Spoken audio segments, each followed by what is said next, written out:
Good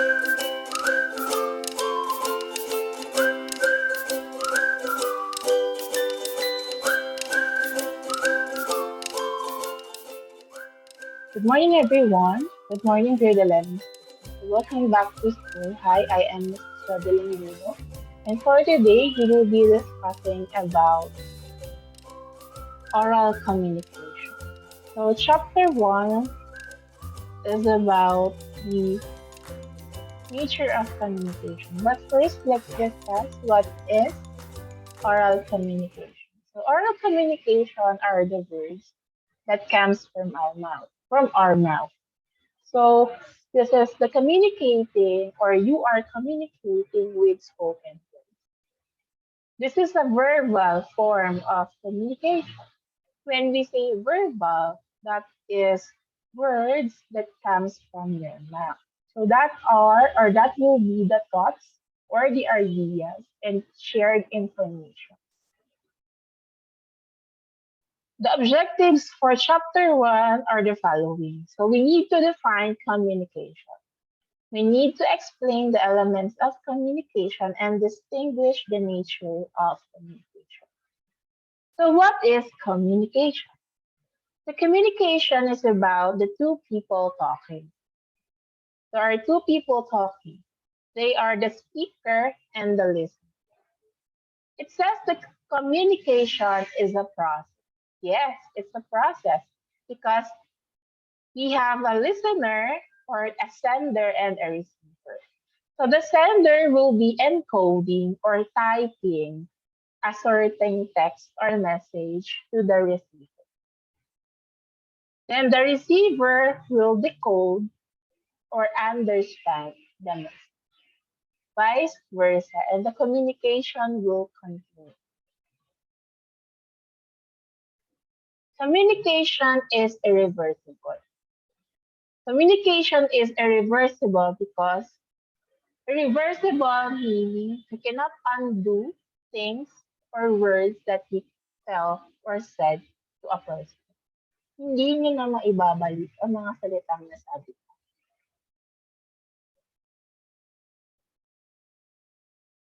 Let's move on with the elements of communication. First element is the speaker.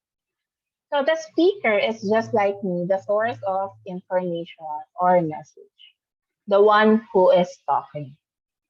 Next one is the message.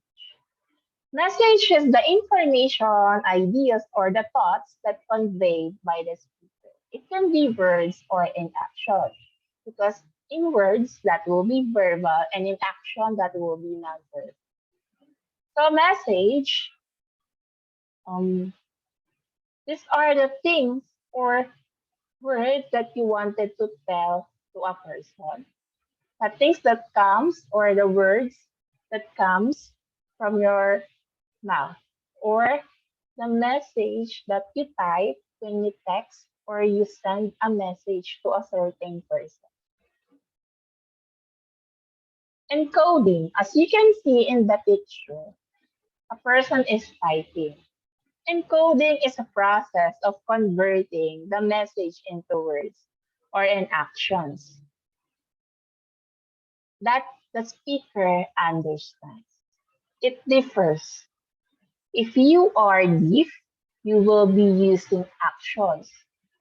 In Tagalog, kung may mga pipi at bingi, sila ay gumagamit ng mga sign language. Next, people sometimes use words, especially we. Now, today in this online learning, we always use messages or words when we are sending message or encoding short meaning. You are thinking of the words that you will tell to a certain person, constructing or typing. Next, we have the channel. Channel is the medium of means. It is or it can be an oral or spoken, or sometimes it can be electronic and multimedia. Oral Just like in the first picture, electronic and multimedia are the following. We have Facebook, Twitter, we have Instagram, WhatsApp. For the electronics, we have laptops, cell phones. We also have the Wi-Fi and the data connection. We also use this type of non-verbal communication, the hand gestures and the written or writing of words into a paper. Decoding. After we encode or after we type a certain text and send it to the receiver will receive the message and he or she will decode the message. Decoding meaning you are understanding, analyzing the words or the message that you receive.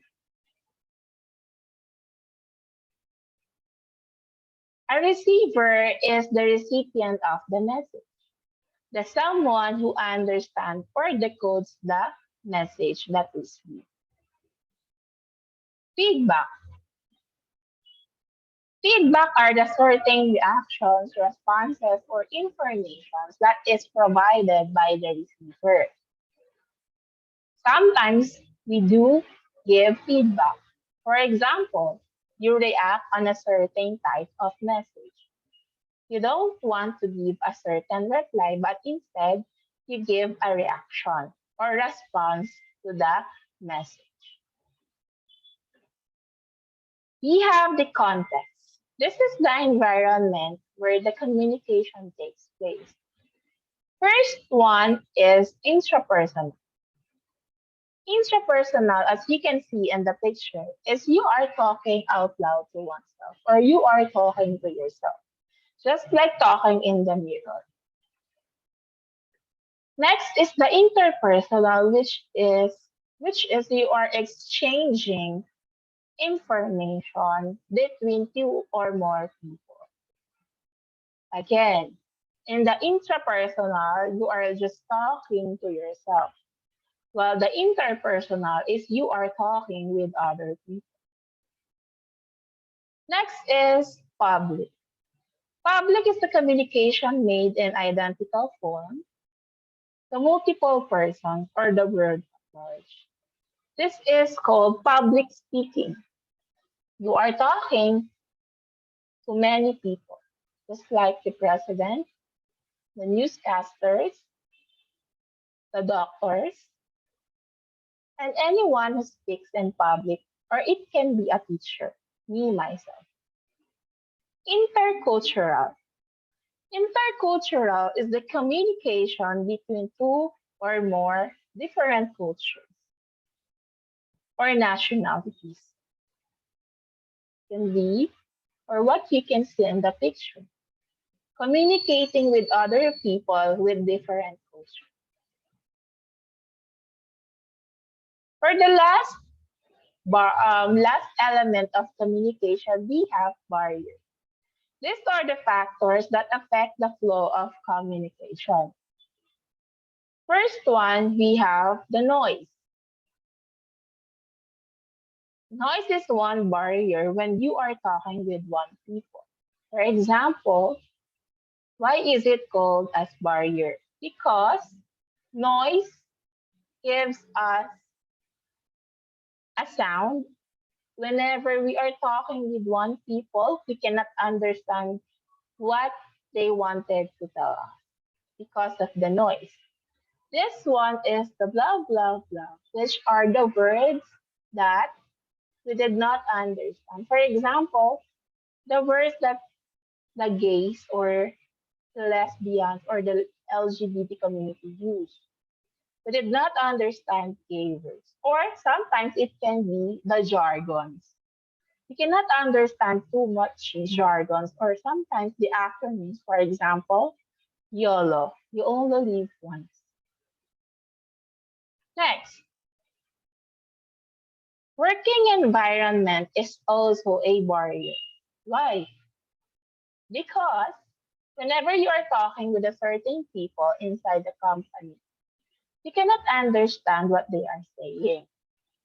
Sometimes because of the noise, but generally, inside the working environment, you cannot understand every people because they have a certain work or personality, or rather, there are certain works such as if they are a manager or if they are a simple employee, if they are the president.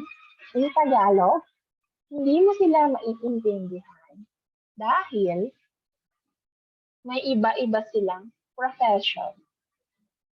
If a teacher encounters a manager, they cannot understand each other because they have a certain words for each profession.